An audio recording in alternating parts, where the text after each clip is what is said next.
Good morning student, class 8. How are you? I hope you all are fine. आज हम Hindi reader का chapter number 4 पढ़ेंगे। Chapter का नाम है भिक्षुक। यह एक कविता है। भिक्षुक का मतलब होता है भिखारी, जो भीख मांगते हैं उनको भिक्षुक बोलते हैं। तो ये कविता है भिखारियों के ऊपर, जो सूर्यकांत त्रिपाठी निराला जी ने लिखी थी। Let's we start today chapter. वह आता दो टूक कलेजे के करता, पछताता पथ पर आता। यानी कि वो भिखारी के बारे में बोल रहे हैं, भिक्षुक के बारे में बोल रहे हैं कि वह आता और अपने कलेजे के यानी कि मन के दो बातें बताता और पछताता हुआ रास्ते पर आता।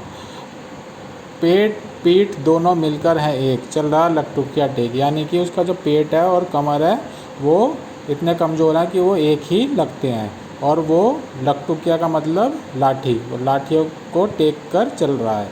मुट्ठी भर दाने को भूख मिटाने को, मुंह फटी पुरानी झोली को फैलाता। यानी कि वो खाने के लिए मांगता है कि उसे कुछ मुट्ठी भर खाने को मिल जाए और उसकी भूख मिट जाए, और वो मांगने के लिए वह अपनी जो झोली है जो फटी हुई है वो फैलाता है। दो टूक कलेजे के करता, पछताता पथ पर आता।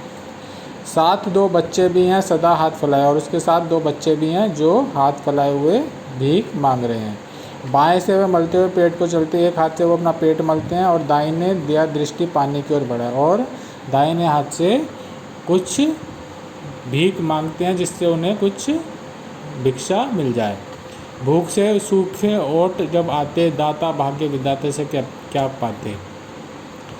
और जो उनके होठ हैं वो भूख से सूख गए हैं, घूंट आंसुओं के पीकर रह जाते। लेकिन जब उनको भगवान की तरफ से या कोई जो भिक्षा देते हैं उनसे कुछ नहीं मिलता, तो वो आंसुओं को अपने पीकर रह जाते, यानी कि आंसू बहाकर रह जाते हैं। दो टूक कलेजे के करता, पछताता पथ पर आता।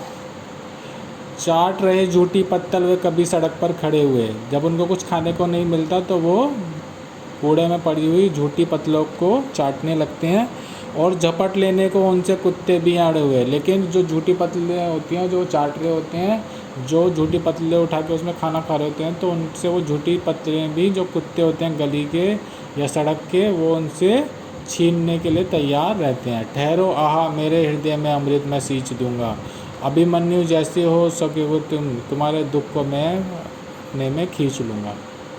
तो जो कवि होते हैं वो उनका दुख देखकर बोलते हैं कि ठहरो, मैं तुम्हारे हृदय में अमृत सींच दूँगा। यानी कि मैं जो तुम्हारी मनोकामना है, जो तुम्हें भिक्षा चाहिए, वो मैं तुम्हें दे दूँगा और तुम्हारे दुख को दूर कर दूँगा। दो टुक कलेजे करता पछताता पथ पर आता।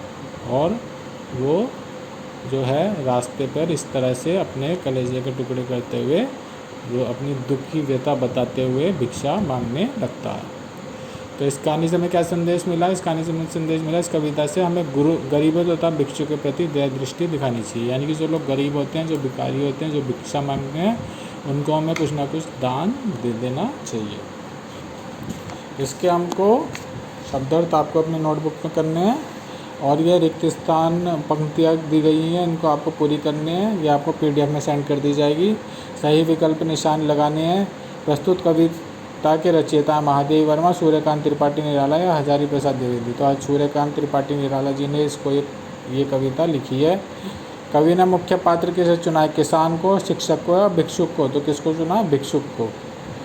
भिक्षुक द्वारे द्वारे क्या मांगता है? दाने, मकान या धन? तो क्या मांगता है? खाने के लिए दाने। कवि के अनुसार भिक्षुक की दशा कैसी होती है? दयनीय, अच्छी या बहुत अच्छी? तो कैसी होती है? दयनीय। तो आपको नोटबुक में करने हैं, PDF में आपको सेंड कर दिए जाएंगे। Thank you.